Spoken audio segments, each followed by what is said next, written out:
शेतकऱ्यांसाठी आज एक आनंदाची बातमी। तर आता शेतकऱ्यांच्या खात्यात थेट उद्यापासून जमा होणार 921 कोटी रुपये। तर सर्व शेतकरी बांधवांसाठी आज एक आनंदाची बातमी। तर आता शेतकऱ्यांच्या खात्यात जे की उद्यापासून जमा होणार आहे पैसे, जे की 921 कोटी रुपये। तर प्रधानमंत्री पीक विमा योजना खरीप रब्बीतील रखडलेले दावे निकाली। तर आता जे की शेतकरी इथं राहिलेले होते, त्यामध्ये खरीप असेल किंवा रब्बी असेल, जे की रखडलेले शेतकरी होते, तर अशा शेतकऱ्यांना खरीप व रब्बी पीक विमा वाटपास मंजुरी इथे मिळालेली आहे।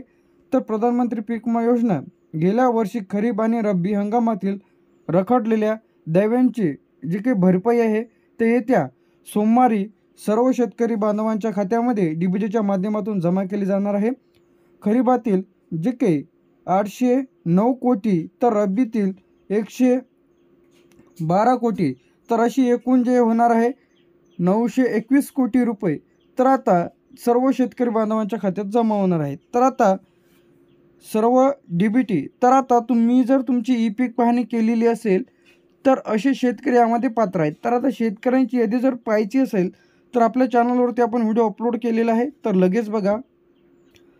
तर आता भरपाईचे निकष कठोर केल्याने शेतकऱ्यांना चांगली भरपाई मिळालेली। या भागातील राज्य सरकारचा विमा रखडलेला होता, त्यामुळे शेतकऱ्यांची जी काही भरपाई विलंबित होत होती। राज्य सरकारने 1028 कोटी रुपयाचा हप्ता जे की जुलै 2000 कंपनीकडे जमा केलेला आहे। तर यामुळे शेतकऱ्यांना भरपाई मिळण्याचा मार्ग इथं मोकळा झालेला आहे। हंगामात 95,65,000 अर्जदार शेतकऱ्यांना 4,397 कोटी रुपयाची नुकसान भरपाई देण्यात येणार होती। त्यापैकी 80,40,000 शेतकऱ्यांना 3,588 कोटी रुपयाची जी काही भरपाई आहे ते वाटपात करण्यात आले होते। तर 15,25,000 शेतकऱ्यांना 809 कोटी रुपये भरपाईची जी काही रक्कम आहे ते वाटपास झालेली नव्हती। तर आता सर्व शेतकरी बांधवांच्या खात्यामध्ये जी काही भरपाईची रक्कम सोमवारी शेतकऱ्यांच्या खात्यात डीबीटीने जमा केली जाणार आहे। तर जी काही भरपाईची रक्कम आहे ते सर्व शेतकरी बांधवांसाठी एक आनंदाची बातमी आहे।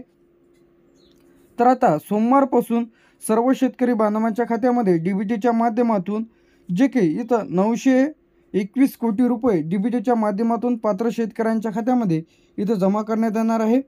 तर आता खरीप आणि रब्बी तर अशा पिकांचा मध्ये समावेश आहे।